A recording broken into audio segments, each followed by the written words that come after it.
Maria Hernandez had always envisioned her life unfolding in a certain way.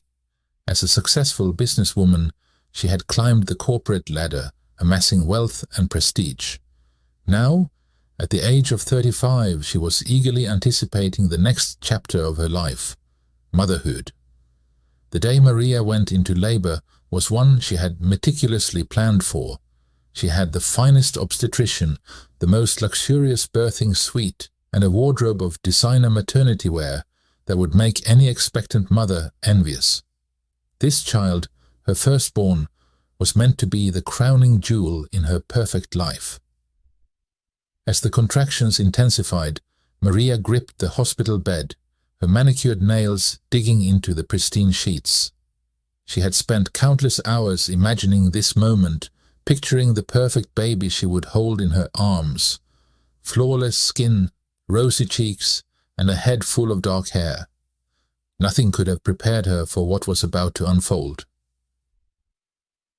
When the doctor finally placed the newborn in Maria's embrace, her heart sank. Scattered across the infant's skin were patches of discoloration, stark white against the olive tone of his complexion.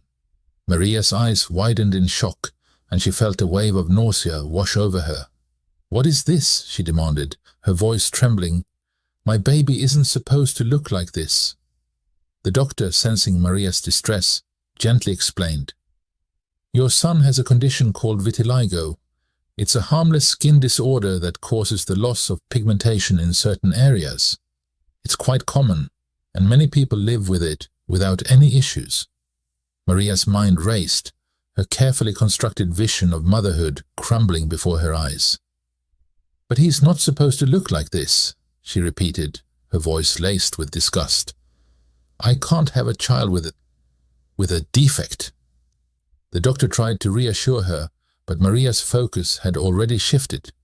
In that moment, she made a decision that would forever alter the course of her life and her son's.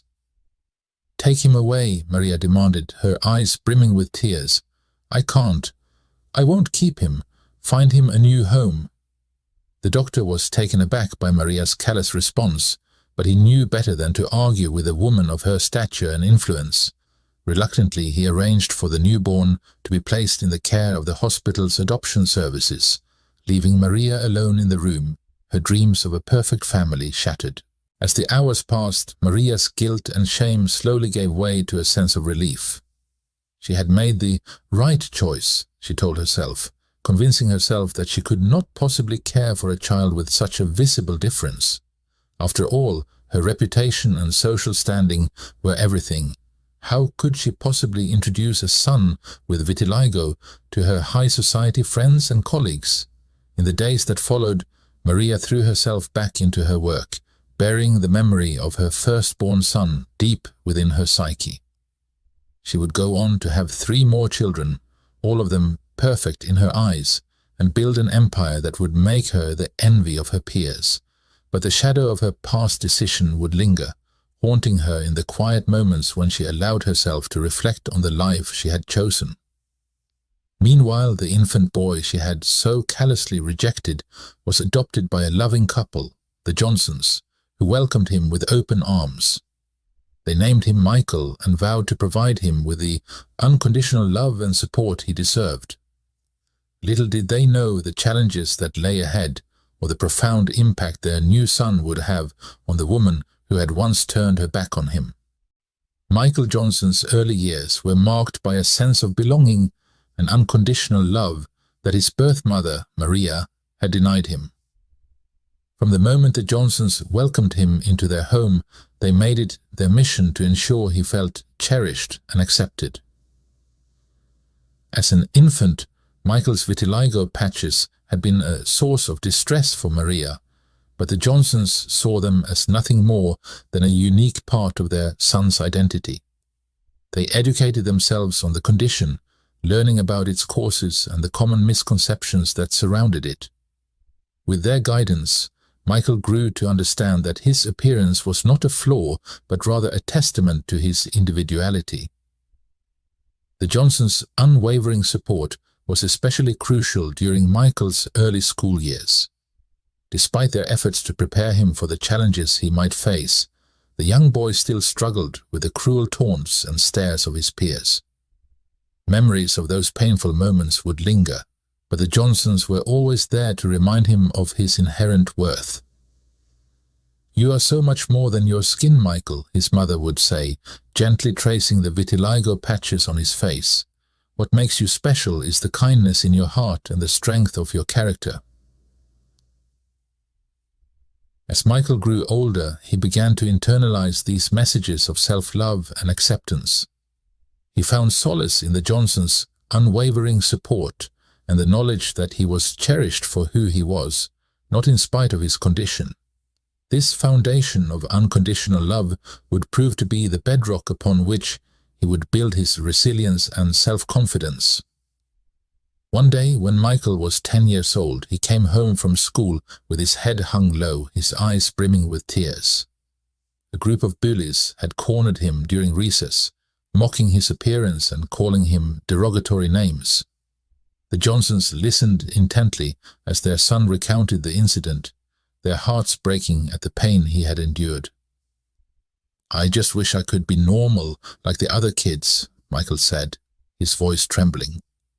His father, John, gently placed a hand on his son's shoulder. "Michael, you are normal. Your vitiligo is a part of who you are, and there is nothing wrong with that. Those bullies are the ones who need to change, not you." His mother, Sarah, pulled him into a warm embrace. "You are so much more than your skin, my dear. Your kind heart and your courage make you extraordinary. Don't ever let anyone make you feel ashamed of that." In that moment, Michael felt the weight of his mother's words settle deep within his soul. He realized that his vitiligo was not a burden to be borne, but a unique aspect of his identity that deserved to be celebrated. With the unwavering support of his adoptive parents, he began to see himself in a new light. As the years passed, Michael's confidence grew, and he became an advocate for others living with visible differences. He joined a local support group for people with skin conditions, finding solace in the shared experiences and the mutual understanding that blossomed within the group. It was during one of these support group meetings that Michael encountered a young woman named Lily, whose story struck a chord deep within him. Lily had been diagnosed with vitiligo at a young age, much like Michael, and she recounted the painful rejection she had faced from her own mother. "She couldn't even look at me without disgust," Lily said, her voice trembling. "I was just a constant reminder of her own insecurities." Michael listened intently, his heart aching for the young woman's experience. He recognized the pain and the longing for acceptance that she carried, for it mirrored his own journey. In that moment, he felt a profound sense of empathy and a desire to help. After the meeting, Michael approached Lily and offered her a sympathetic ear.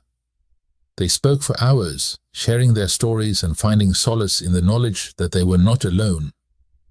Michael's compassion and understanding provided Lily with a sense of comfort and validation that she had never known. As their friendship blossomed, Michael realized that his own experiences had equipped him with a unique perspective and the ability to offer support to those who had faced similar challenges. He began to envision a future where he could use his platform to advocate for greater understanding and acceptance of vitiligo and other visible differences. The Johnsons, witnessing their son's newfound purpose and passion, beamed with pride. They had always known that Michael was destined for greatness, and they were honored to have played a role in shaping the compassionate and resilient young man he had become. In the quiet moments of reflection, Michael would sometimes think about the mother who had rejected him all those years ago. While the pain of that abandonment still lingered, he had come to understand that her actions were a reflection of her own insecurities and prejudices, and not a commentary on his worth. With the unwavering love and support of the Johnsons, Michael had blossomed into a confident and empathetic individual, one who was determined to make a difference in the lives of others.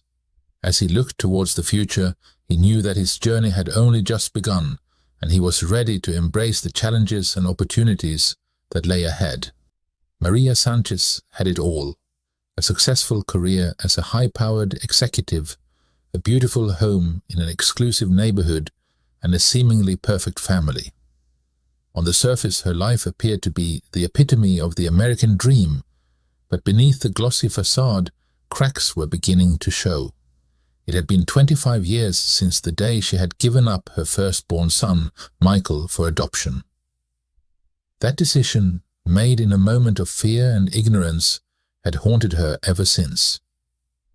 As she climbed the corporate ladder, Maria had worked tirelessly to maintain a flawless public image, determined to erase any trace of her past indiscretions. Her 3 children, Sophia, Liam, and Isabel, had been raised in a world of privilege and high expectations.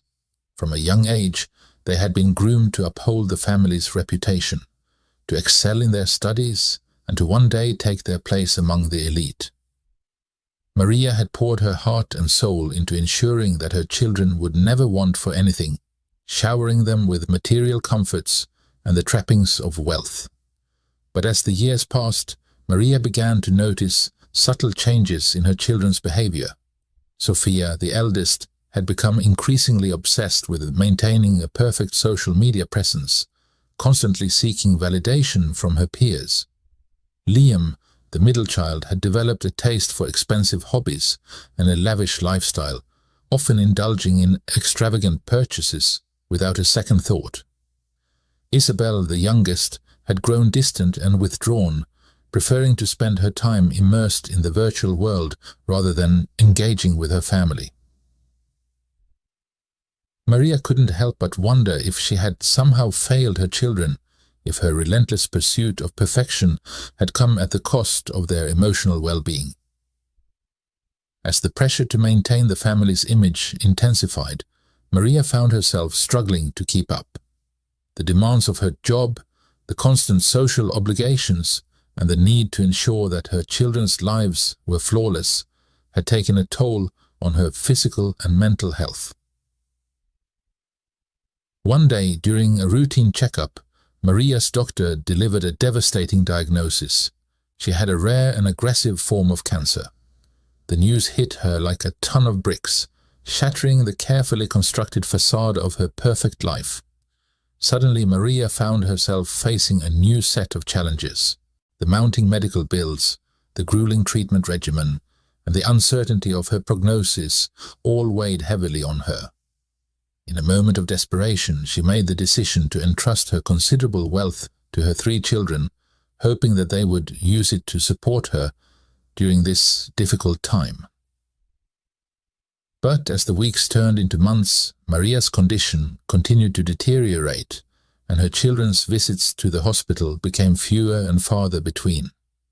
Excuses and empty promises began to replace the genuine concern she had once expected from them. It was then that Maria's world truly began to unravel.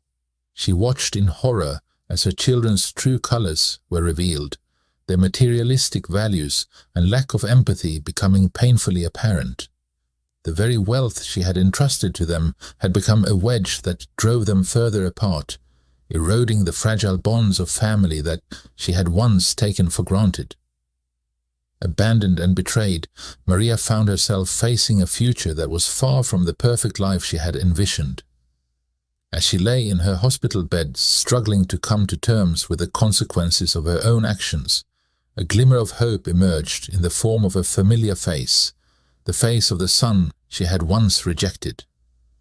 Michael Johnson, now a successful dermatologist specializing in vitiligo treatment, sat at his desk, reviewing the latest research on the skin condition that had once defined his own childhood. Though he had long since embraced his unique appearance, the memories of the bullying and self-consciousness he had endured still lingered. It was during one of his regular volunteer sessions at a local support group for people with skin conditions that a familiar name caught his attention. A patient had mentioned the story of a woman named Maria who had given up her son due to his vitiligo. Michael's heart raced as he listened, the details aligning with the vague recollections of his own past. After the session, Michael approached the patient, his hands trembling slightly. "Excuse me, did you say the woman's name was Maria?" he asked, his voice barely above a whisper. The patient nodded, a sympathetic look crossing her face. "Yes, that's right, Maria Hernandez. I heard her story from one of the nurses at the hospital where she's being treated. Apparently she's fallen on hard times and is in desperate need of help." Michael felt a lump form in his throat as the pieces began to fall into place. Could this be the same woman who had given him up all those years ago? The mother who had rejected him because of his vitiligo? A surge of emotions, anger, hurt, and a glimmer of curiosity swirled within him. "Do you know where this hospital is?" Michael asked, his mind racing with 1,000 questions. The patient provided the name and address of the hospital, and Michael thanked her, his heart pounding in his chest. He knew he should let the past remain buried, that he had long since moved on and built a fulfilling life for himself. But something deep within him compelled him to seek out the woman who had once turned her back on him. As Michael drove to the hospital, his mind drifted back to his childhood. He remembered the loving embrace of the Johnsons, the parents who had welcomed him with open arms and nurtured his self-confidence. They had been the family he had always needed, the ones who had taught him to embrace his vitiligo and see it as a unique part of his identity. But a part of him had always wondered about the woman who had given him up. What had led her to make that decision? Had she ever regretted it? And now, hearing that she was in need, Michael couldn't help but feel a twinge of compassion, despite the lingering resentment. As he pulled into the hospital parking lot, Michael took a deep breath, steeling himself for the confrontation that was to come. He knew that seeing his birth mother again would be emotionally charged, but he also recognized the opportunity to finally seek the answers he had long sought. Entering the hospital, Michael approached the front desk, his voice steady as he inquired about Maria Hernandez. The receptionist, sensing the gravity of the situation, directed him to the appropriate ward, and Michael made his way through the sterile corridors, his heart pounding with each step. When he finally reached Maria's room, Michael paused, his hand hovering over the doorknob. He could hear the faint sounds of a television playing, and he wondered what he would find on the other side. Would she even recognize him? And more importantly, would he be able to find the strength to forgive her? Summoning his courage, Michael pushed open the door and stepped inside, his eyes immediately drawn to the frail figure lying in the hospital bed. There, surrounded by machines and monitors, was the woman he had once known as his mother. Maria's eyes widened as she caught sight of the familiar face, and for a moment time seemed to stand still. The air was thick with unspoken emotions, a lifetime of hurt and longing hanging between them. "Michael," Maria whispered, her voice barely audible. Michael nodded, his own eyes brimming with tears. "Hello, Mother." The two remained silent for what felt like an eternity, each grappling with the weight of their shared history. Michael studied Maria's face, searching for any hint of the woman he had once known, the confident, successful business woman who had so callously discarded him. But now he saw only a shadow of that person, a frail and broken woman who seemed to have been consumed by the consequences of her own actions. I didn't think you'd come," Maria finally managed, her voice trembling. Michael took a step closer, his expression unreadable, saying, "I almost didn't," he admitted, the words catching in his throat. "But when I heard about your situation, I couldn't just ignore it." Maria's eyes filled with tears, and she reached out a shaky hand towards him. "Michael, I'm so sorry. I've made so many mistakes, and I've paid dearly for them. I understand if you can't forgive me, but I need to tell you how truly sorry I am." Michael hesitated, his own emotions warring within him. Part of him wanted to turn and walk away, to leave the woman who had once rejected him to face the consequences of her actions alone. But another part, the part that had grown into a compassionate and resilient man, couldn't help but feel a twinge of empathy. Slowly he reached out and grasped Maria's hand, his touch gentle but firm. "I'm listening," he said, his voice barely above a whisper. As Maria began to recount the story of her life, the rise and fall of her career, the betrayal of her other children, and the devastating impact of her own prejudices, Michael found himself drawn in, his heart softening despite the pain of the past. He learned of the vitiligo diagnosis that had shaken Maria's world, the societal pressures that had led her to make the fateful decision to give up her son.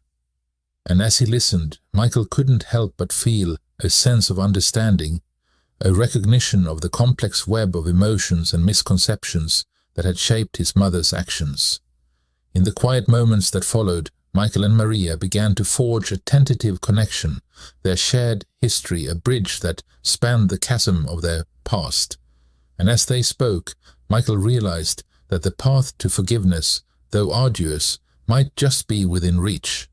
With a renewed sense of purpose, Michael knew that he had to help his mother, not just for her sake, but for his own.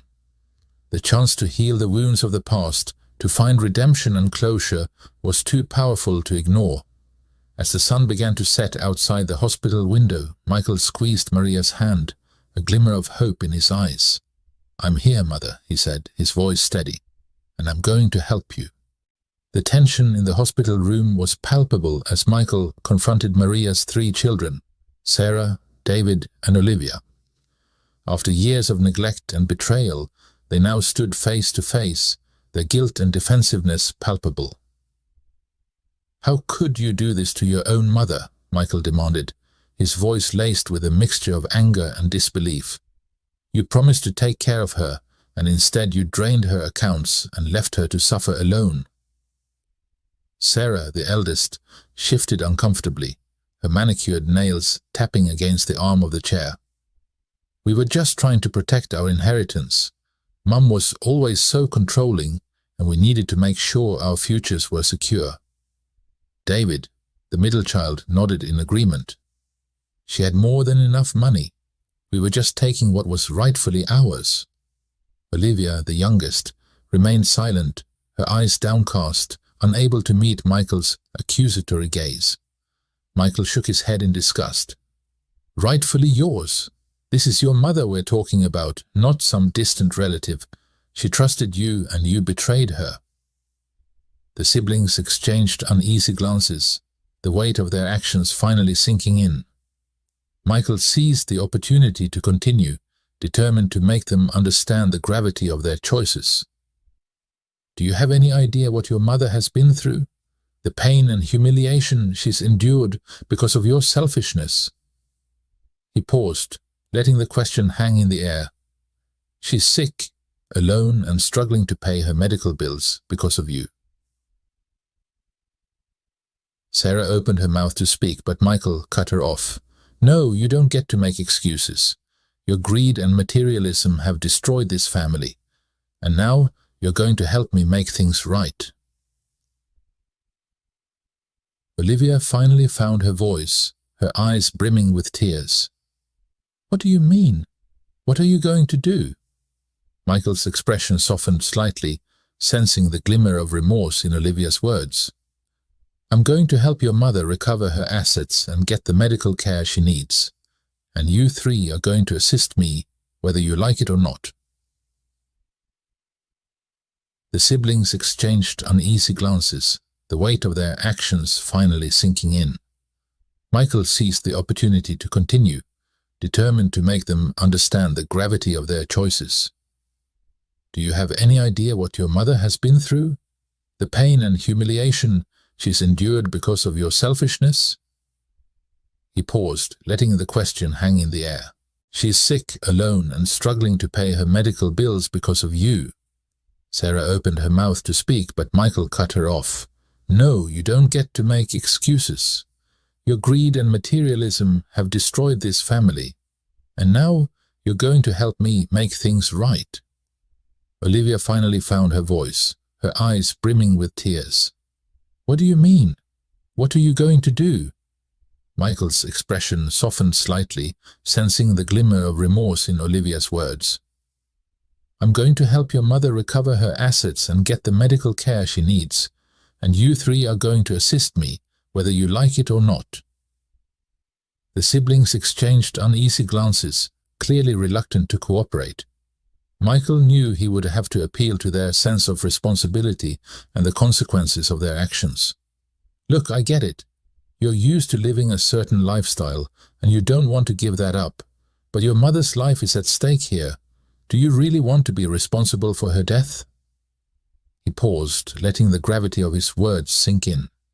"This isn't just about money anymore. It's about family and the choices we make that can either tear us apart or bring us together." Olivia's eyes widened and she finally spoke up.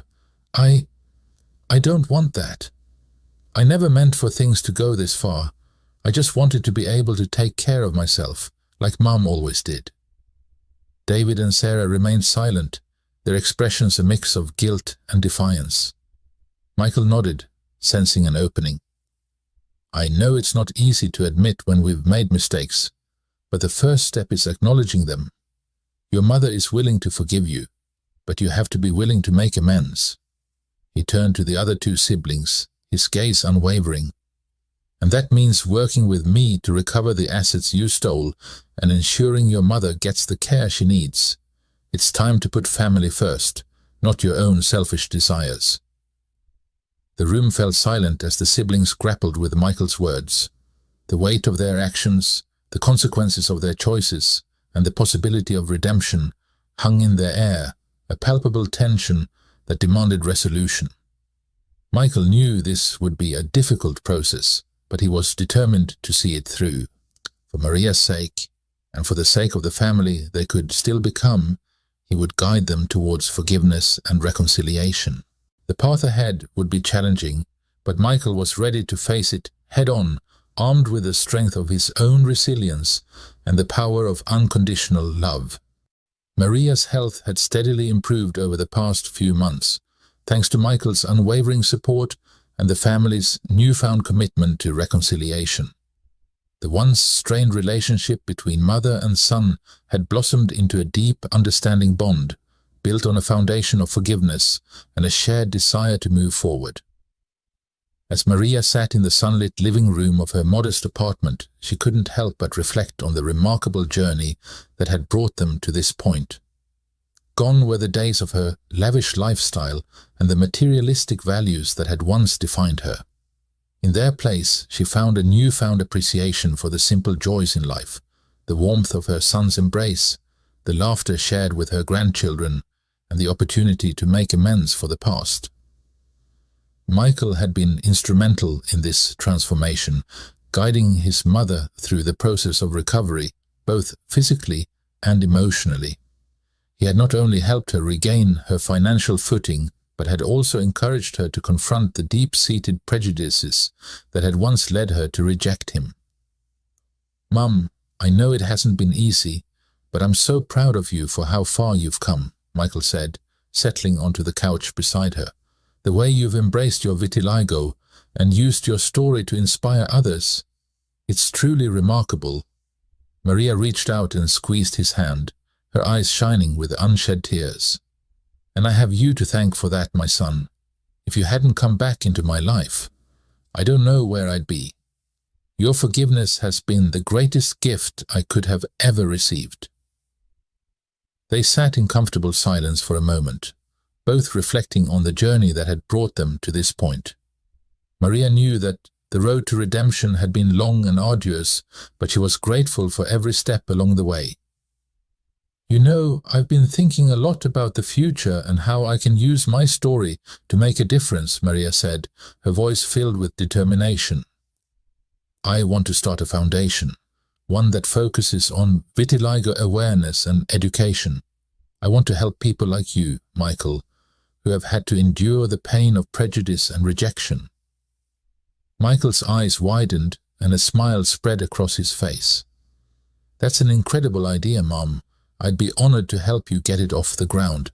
Together we can make a real impact and change the way people view this condition." As they discussed the details of the foundation, Maria couldn't help but feel a sense of purpose and fulfillment that she had never experienced before. Gone were the days of chasing material wealth and social status. Now, her focus was on using her resources to make a positive difference in the lives of others. In the weeks that followed, Maria and Michael worked tirelessly to bring their vision to life. They reached out to medical professionals, patient advocates, and community leaders, building a network of support and expertise. The Foundation's mission was simple: to provide education, resources, and a safe space for those living with vitiligo, while also challenging the societal stigmas that had plagued the condition for far too long. The launch of the Foundation was a resounding success, with media outlets and local organizations eager to share the story of Maria's remarkable transformation. Suddenly, the once shunned woman was being celebrated for her courage, her compassion, and her unwavering commitment to making a difference. But the true triumph came when Maria's other children, now humbled and remorseful, reached out to her and Michael, seeking forgiveness. It was a difficult and emotional process, but with Michael's guidance, the family slowly began to heal the wounds of the past. "I can't believe how much we've all grown," Maria said as she gathered her children and grandchildren around the dinner table. "This foundation and the work we're doing has brought us closer together than ever before. I only wish I had realized the true meaning of family sooner." Michael reached over and squeezed his mother's hand, his eyes shining with pride. "Better late than never, Mom. And now we have the rest of our lives to make up for lost time." As the family shared a meal and laughter filled the air, Maria knew that this was the beginning of a new chapter, one filled with love, forgiveness, and the power to make a lasting difference in the world. She had come full circle, from a woman consumed by prejudice and materialism to a beacon of hope and compassion, and she couldn't wait to see what the future held. In the months that followed, the Maria and Michael Vitiligo Foundation quickly gained recognition and support, becoming a driving force in the fight against the societal stigmas surrounding the condition. Through educational campaigns, support groups, and research initiatives, they worked tirelessly to empower those living with vitiligo and to challenge the misconceptions that had plagued them for far too long. As Maria stood at the podium during the Foundation's first annual gala, she couldn't help but feel a sense of pride and gratitude. Surrounded by a room full of supporters, she shared her story with raw honesty, speaking of the pain and rejection she had once inflicted upon her own son and the long, arduous journey that had led her to this moment. "It's been a difficult path, but one that has taught me the true meaning of family, of forgiveness, and of the power of compassion," Maria said, her voice steady and strong. "I stand before you today, not as a woman who has overcome her past, but as one who has embraced it, using the lessons I've learned to make a difference in the lives of others." The audience erupted in thunderous applause, and Maria felt a weight lift from her shoulders. She had come full circle, from a woman consumed by prejudice and materialism to a beacon of hope and inspiration. And as she looked out at the sea of faces, she knew that her story had the power to change lives, to challenge the status quo and to remind the world that true beauty lies not in the absence of difference, but in the embrace of it. As the event drew to a close, Maria found herself surrounded by her family, their arms wrapped around her in a warm embrace. She had never felt more whole, more complete than in this moment, and as she looked into the eyes of her son, the one she had once rejected, she knew that their journey had been worth every step. "I love you, Mom," Michael whispered, his voice thick with emotion. "And I'm so proud of you." Maria smiled, her heart overflowing with gratitude and love. "And I love you, my son. Thank you for never giving up on me." In that moment, Maria knew that the true meaning of family had been restored and that the future held endless possibilities for growth, healing, and the power to make a lasting difference in the world. Enjoyed the story? Don't forget to like, share, and subscribe for more amazing tales. Your support helps us bring you even more inspiring and captivating stories.